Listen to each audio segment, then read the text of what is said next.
आज मैं आपको मेरे चैनल दीपिका ग्रामर क्लासेस में पढ़ाने जा रही हूँ। आज का टॉपिक है संज्ञा। संज्ञा को जानने के लिए पहले हम उसकी परिभाषा जानेंगे। किसी व्यक्ति, प्राणी, वस्तु, स्थान अथवा भाव के नाम का बोध कराने वाले शब्दों को संज्ञा कहते हैं।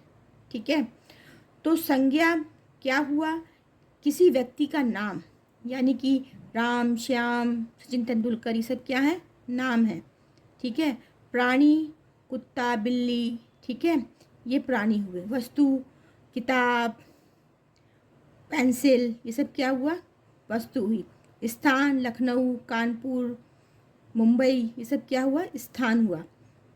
भाव, भाव क्या होते हैं? सुख, दुख, ममता, ठीक है, बुढ़ापा, ये सब क्या है? भाव हैं। तो इन्हीं जो ये शब्द होते हैं उन्हीं को हम लोग संज्ञा कहते हैं। ठीक है, तो अभी हम लोग इसका उदाहरण देख लेते हैं। जैसे कि अभी मैंने बताया आपको, नाम राम, श्याम, प्राणी कुत्ता बिल्ली, वस्तु पेंसिल किताब, स्थान लखनऊ कानपुर, भाव सुख दुख ममता, ये सब क्या हुए? इसके एग्जाम्पल हो गए। अभी हम जानते हैं भेद के बारे में। संज्ञा के भेद क्या होते हैं उनके बारे में जान लेते हैं हम। देखिए, संज्ञा के वैसे तो 3 भेद होते हैं जिनको हम नॉर्मली जानते हैं: व्यक्तिवाचक, जातिवाचक और भाववाचक। व्यक्तिवाचक संज्ञा के 2 भेद और होते हैं, द्रव्यवाचक संज्ञा और समूहवाचक संज्ञा। तो हम उसको बताते हैं अब। व्यक्तिवाचक संज्ञा, व्यक्तिवाचक संज्ञा को जानने के लिए पहले हम उसकी परिभाषा देख लेते हैं। जिस शब्द से किसी विशेष व्यक्ति, वस्तु, स्थान का बोध होता है उसे व्यक्तिवाचक संज्ञा कहते हैं। उसमें क्या क्या आते हैं? स्थानों के नाम, प्राणियों के नाम, वस्तुओं के नाम, नदियों के नाम और दिशाओं के नाम, पत्र पत्रिकाओं के नाम, ये सब आते हैं उसके अंदर। ठीक है, व्यक्तिवाचक में। अभी हम लोग चलते हैं जातिवाचक संज्ञा क्या होती है। जाति मतलब जहाँ पर हम किसी व्यक्ति विशेष की जाति की बात करते हैं। तो पहले हम लोग चलते हैं, उसकी डिफिनेशन देख लेते हैं। जिस शब्द से किसी एक जाति के सभी प्राणियों, वस्तुओं या स्थानों का बोध हो उसे जातिवाचक संज्ञा कहते हैं। अब वो क्या क्या होते हैं? कुत्ता एक वफादार जानवर है। ठीक है, तो कुत्ता और जानवर ये हमारे क्या हो गए? जातिवाचक हो गए, क्योंकि जानवर के अंदर सारे जानवर आते हैं और कुत्ते में बहुत सारी तरीके के कुत्ते होते हैं, इसीलिए कुत्ता एक जाति हो गई, जानवर एक जाति हो गई। आपको बात समझ में आ गया होगा। खिलाड़ी, खिलाड़ी में बहुत सारे खिलाड़ी होते हैं, जैसे कि क्रिकेट का खिलाड़ी, बैट बॉल का खिलाड़ी।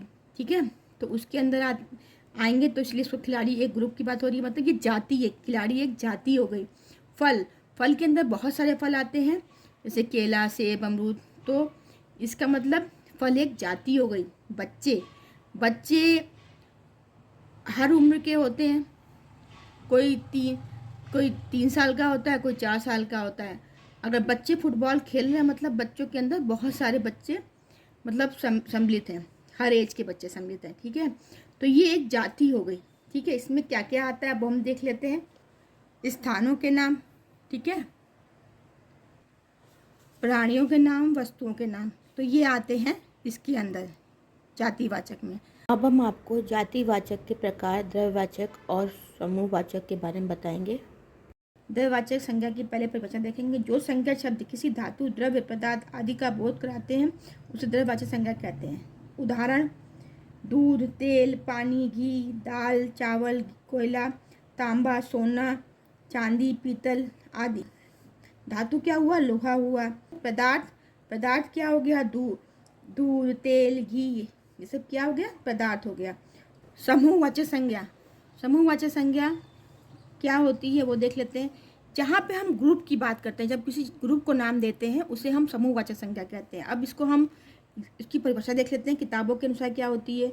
जो संज्ञा शब्द किसी प्राणी या वस्तु आदि के समूह का बोध कराते हैं, समूह मतलब मैंने आपको कहा कि ग्रुप, समूह का बोध कराते हैं उन्हें समूहवाचक संज्ञा कहते हैं। तो क्या कहेंगे? छात्र, छात्र, अब ये छात्र जो हैं ये 11वीं के भी हो सकते हैं, 12वीं के भी हो सकते हैं, 5वीं के भी हो सकते हैं। तो छात्र एक बहुत बड़ा ग्रुप है, तो यहाँ पर छात्र एक ग्रुप हो गया, समूह हो गया। सेना, सेना भी एक समूह है। सेना के अंदर बहुत सारे सिपाही होते हैं, तो ये भी एक समूह है। गुच्छा, गुच्छा जो होता है उसके अंदर बहुत सारी चाबियाँ होती हैं, या गुच्छा, अंगूर के गुच्छे को बोलते हैं। तो बहुत सारी जो चीज़ें एक साथ जुड़ी होती हैं, जो समूह होती हैं, उनको हम समूहवाचक संज्ञा कहते हैं। इसका उदाहरण देख लेते हैं। दल, सभा, भीड़, सैनिक, कक्षा, समिति, पुंज, मंडली, गिरोह, झुंड। अब हम आते हैं भाववाचक संज्ञा के ऊपर। तो भाववाचक संज्ञा क्या होती है वो आपको बताते हैं अभी आगे। पहले हम उसकी परिभाषा देखेंगे। जिस शब्द से किसी के गुण, दोष, स्वभाव, दशा आदि भावों का पता चले उसे भाववाचक संज्ञा कहते हैं। तो क्या होगा, उदाहरण देख लेते हैं पहले हम लोग। भाव, सुख, दुख, ममता, प्रेम, घृणा, भक्ति, ये सब क्या है, भाव हैं। गुणों, गुण, दोष, परोपकार, मित्रता, मुक्ता, मूर्खता, ईमानदारी आदि, ये सब क्या है, गुण दोष हैं। अमीरी, गरीबी, आलस्य, ये सब दशा है। अवस्था, यौवन, बचपन, बुढ़ापा आदि, ये सब क्या है, अवस्था है। धर्म, मिठास, गर्मी आदि। तो जो ये भाव हैं, ये भाव के अंदर ये सब आते हैं। आज का टॉपिक संज्ञा कंप्लीट होता है। अब मैंने इसमें संज्ञा का अर्थ, संज्ञा के प्रकार या भेद पूरे डिस्कस किए हैं। अगर आपको इसमें कोई भी प्रॉब्लम होती हो तो कमेंट करके पूछिएगा, मैं आपकी हेल्प करूँगी। Thank you. आपको मेरे पढ़ाई तरीके पसंद आया हो तो आप मेरे चैनल दीपिका ग्रामर क्लासेस को लाइक, शेयर, सब्सक्राइब और बेल आइकन को क्लिक करें। इससे क्या होगा कि आपको मेरे जो भी वीडियो हैं फटाफट मिलेंगे और आपके सारे डाउट्स क्लियर होंगे। अगर आप शेयर करेंगे तो आपको जो भी आपके दोस्त हैं उनको भी अच्छी हेल्प मिलेगी।